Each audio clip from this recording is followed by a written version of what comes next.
আসসালামু আলাইকুম আঙ্কেল আন্টিরা। আজকে আমার আম্মুর হাতে রান্না করা মজাদার ভুড়ির রেসিপিটি আপনাদের সঙ্গে শেয়ার করতে যাচ্ছি। তো চলুন শুরু করা যাক। রান্নার শুরুতেই আম্মু একটি প্লেটে করে পেঁয়াজ, রসুন এবং টমেটো কেটে নিলেন। এবার রান্নার জন্য চুলার উপর একটি কড়াই বসিয়ে নিলেন। কড়াইটি গরম হওয়ার জন্য অপেক্ষা করতে হবে। কড়াই গরম হয়ে গেলে তার মধ্যে রান্নার জন্য পর্যাপ্ত পরিমাণে তেল দিয়ে দিতে হবে। এবার তেলটি গরম হওয়ার জন্য অপেক্ষা করতে হবে।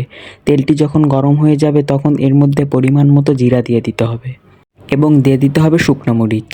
এখানে দেখতে পাচ্ছি কিন্তু তেলটি গরম হয়ে গিয়েছে, তাই এখানে দিয়ে দিতে হবে তেজপাতা। তেজপাতা দিয়ে দেওয়ার পর একটি খুন্তির সাহায্যে হালকা করে নেড়ে দিতে হবে। এগুলো যখন নাড়া হয়ে যাবে তারপর এর মধ্যে দিয়ে দিতে হবে পরিমাণ মতো পেঁয়াজ কুচি। পেঁয়াজ কুচি দিয়ে দেওয়ার পর এগুলোকে খুব সুন্দরভাবে নেড়ে নিতে হবে। লক্ষ্য রাখতে হবে পেঁয়াজগুলো যাতে পুড়ে না যায়, তাই খুব ভালোভাবে নেড়ে নিতে হবে। এখানে কিন্তু আম্মু পেঁয়াজগুলোকে খুব সুন্দরভাবে নেড়ে নিচ্ছিলেন। নাড়া শেষ হয়ে গেলে এর মধ্যে পরিমাণ মতো লবণ দিয়ে দিতে হবে। এবার দিয়ে দিতে হবে পরিমাণ মতো আদা রসুন বাটা। আদা রসুন বাটাটি রান্নার পরিমাণ অনুযায়ী দিয়ে দিতে হবে। এবার খুব সুন্দরভাবে নেড়ে নিতে হবে যাতে আদা রসুন বাটাটি পেঁয়াজের সঙ্গে খুব সুন্দরভাবে মিক্স হয়ে যায়, তাই খুব ভালোভাবে নেড়ে নিতে হবে। এ পর্যায়ে আম্মু দিয়ে দিলেন নারকেল বাটা। নারকেল বাটা দিয়ে দেওয়ার পর এটিকে খুব সুন্দরভাবে নাড়তে হবে এবং মশলার সঙ্গে মিক্স করে নিতে হবে। নাড়া শেষ হয়ে গেলে এর মধ্যে দিয়ে দিতে হবে বাদাম এবং কিশমিশ বাটা। বাদাম বাটা দিয়ে দেওয়ার পর আবার খুব ভালোভাবে নেড়ে নিতে হবে যাতে বাদাম এবং কিশমিশ বাটাটি খুব ভালোভাবে মিশে যায় এবং তৈরি হয়ে যায় খুব সুন্দর একটি মশলার মিশ্রণ, তাই ভালোভাবে নেড়ে নিতে হবে। এবার দিয়ে দিতে হবে ধনিয়ার গুঁড়া। ধনিয়ার গুঁড়াটি পরিমাণ মতো দিয়ে দিতে হবে। এরপর দিয়ে দিতে হবে মরিচের গুঁড়া এবং সর্বশেষে দিয়ে দিব হলুদের গুঁড়া। এবার সব কয়টি মশলাকে খুব সুন্দরভাবে ভালোভাবে নেড়ে নিব। এবার মশলাটিকে খুব সুন্দরভাবে নেড়ে কষাতে হবে, তাই খুব ভালোভাবে আম্মু এখানে নেড়ে নিচ্ছিলেন। লক্ষ্য রাখতে হবে যাতে মশলাটি নিচে লেগে না যায়। মশলাটি যদি ভালোভাবে কষানো হয় তাহলে এর মধ্যে আদা রসুনের কোনো গন্ধ থাকবে না। এই পর্যায়ে আমরা দিয়ে দিচ্ছি আরেকটু নারকেলের বাটা। সবগুলো উপকরণ দিয়ে দেওয়ার পর খুব ভালোভাবে নেড়ে নিতে হবে এবং মশলাটিকে কষিয়ে নিতে হবে। তাই এখানে আম্মু খুব সুন্দরভাবে নেড়ে নিচ্ছিলেন। এখানেও লক্ষ্য রাখতে হবে যাতে মশলাটি নিচে লেগে না যায়। এই পর্যায়ে আম্মু রান্নার মধ্যে দিয়ে দিলেন আস্ত রসুন ও কিছু টমেটো। সবগুলো উপাদান মিক্স করার পরে একটি ঢাকনা দিয়ে ঢেকে দিতে হবে এবং অপেক্ষা করতে হবে অল্প কিছু সময়। ঢাকনা তুললে দেখা যাবে মশলাটি কিন্তু ঘন হয়ে গিয়েছে, তাই এখানে আবার খুব সুন্দরভাবে নেড়ে দিতে হবে। মশলাটি কিন্তু অনেকটাই কষানো হয়ে গিয়েছে। যতক্ষণ সম্ভব মশলাটিকে সুন্দরভাবে কষাতে হবে, তাহলে কিন্তু ভুড়ির টেস্টটি খুব সুন্দর আসবে এবং খেতে খুব মজা লাগবে। আমাদের কিন্তু মশলা কষানো হয়ে গিয়েছে, তাই এবার এর মধ্যে দিয়ে দিচ্ছি ভুড়ি। এখানে একে একে সবগুলো ভুড়ি দিয়ে দেওয়া হচ্ছে। এবার খুব সুন্দরভাবে নাড়তে হবে। ভুড়িগুলোকে উল্টে পাল্টে মশলার সঙ্গে মিশাতে হবে, তাই খুব ভালোভাবে নেড়ে নিতে হবে।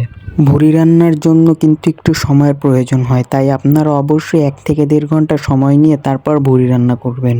এখানে কিন্তু ভুড়িগুলোকে প্রায় মশলার সঙ্গে মিশানো হয়ে গিয়েছে। এখানে আম্মু আরেকটু সময় নিয়ে ভুড়িগুলোকে মিক্স করে নিচ্ছিলেন এবং খুব সুন্দরভাবে নেড়ে দিচ্ছিলেন। দেখুন ভুড়িগুলোকে কিন্তু নাড়া হয়ে গিয়েছে। এই পর্যায়ে ঢাকনা দিয়ে ঢেকে রাখতে হবে এবং অপেক্ষা করতে হবে 10 থেকে 12 মিনিট। এবার ঢাকনা তুলে ভুড়ির মধ্যে হালকা পানি দিয়ে দিতে হবে এবং খুব সুন্দরভাবে নাড়তে হবে। হালকা করে নেড়ে আবার ঢাকনা দিয়ে ঢেকে রাখতে হবে 20 মিনিটের মতন। ঢাকনা তুললেই দেখা যাবে ভুড়ির কালারটি কি সুন্দর এসেছে।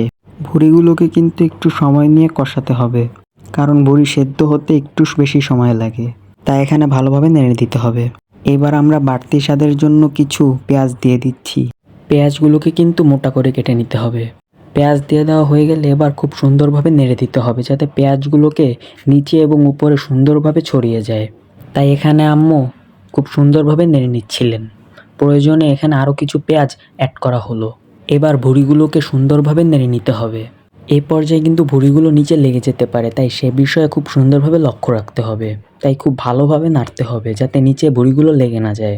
এখানে কিন্তু নাড়া শেষ হয়ে গিয়েছে, তাই ঢাকনা দিয়ে এখানে ঢেকে রাখতে হবে ভুড়িগুলোকে। 4-5 মিনিট পর ঢাকনা তুলে আবার খুব সুন্দরভাবে নেড়ে দিতে হবে। এখানে দেখা যাচ্ছে পেঁয়াজগুলো কিন্তু প্রায় সেদ্ধ হয়ে এসেছে এবং ভুড়িগুলোও কিন্তু খুব সুন্দরভাবে সেদ্ধ হয়ে গিয়েছে। ভুড়ি যেহেতু সেদ্ধ হয়ে গিয়েছে তাই এবার ভুড়িতে বাগার দেওয়ার পালা। বাগারের জন্য আম্মু এখানে রসুন এবং জিরা ভেজে নিচ্ছিলেন। এখানে রসুনগুলো যতক্ষণ না পর্যন্ত বাদামি কালার হয়ে এসেছে ততক্ষণ পর্যন্ত এগুলোকে ভাজতে হবে এবং নাড়তে হবে। অল্প কিছুক্ষণ নাড়ার পরে কিন্তু রসুনগুলো বাদামি কালার হয়ে এসেছে। তাই এবার এগুলোকে ভুঁড়ির ভিতরে দিয়ে দেওয়ার পালা। আম্মু এখানে খুব সুন্দরভাবে রসুনগুলোকে ভুঁড়ির মধ্যে দিয়ে দিলেন এবং ভুঁড়িগুলো খুব সুন্দরভাবে নেড়ে নিচ্ছিলেন। এখানে ভালোভাবে নেড়ে নিচ্ছিলেন যাতে রসুনগুলো ভুঁড়ির সঙ্গে খুব সুন্দরভাবে মিক্স হয়ে যায়। নাড়ানুড়ি শেষ করার পর এবার কিন্তু আমাদের রান্না ভুঁড়ি প্রায় তৈরি হয়ে এসেছে। তাই এখানে আম্মু দিয়ে দিলেন তার তৈরি করা সিক্রেট মশলা। মশলা দিয়ে দেওয়ার পর শেষবারের মতো ভুঁড়িগুলোকে কিন্তু নেড়ে দিতে হবে। এখানে কিন্তু ভুঁড়িগুলোকে রান্না করতে প্রায় 2 ঘন্টার মতন সময় লেগেছে। তাই আপনারাও এই সময় নিয়ে রান্না করবেন, তাহলে রান্নার আসল টেস্টটি পাবেন। অবশেষে ভুঁড়িগুলোকে চুলা থেকে নামিয়ে নেওয়া হলো। এমন সুন্দর সুন্দর রান্নার ভিডিও পেতে অবশ্যই আমাদের চ্যানেলটিকে সাবস্ক্রাইব, শেয়ার এবং লাইক করে দিবেন।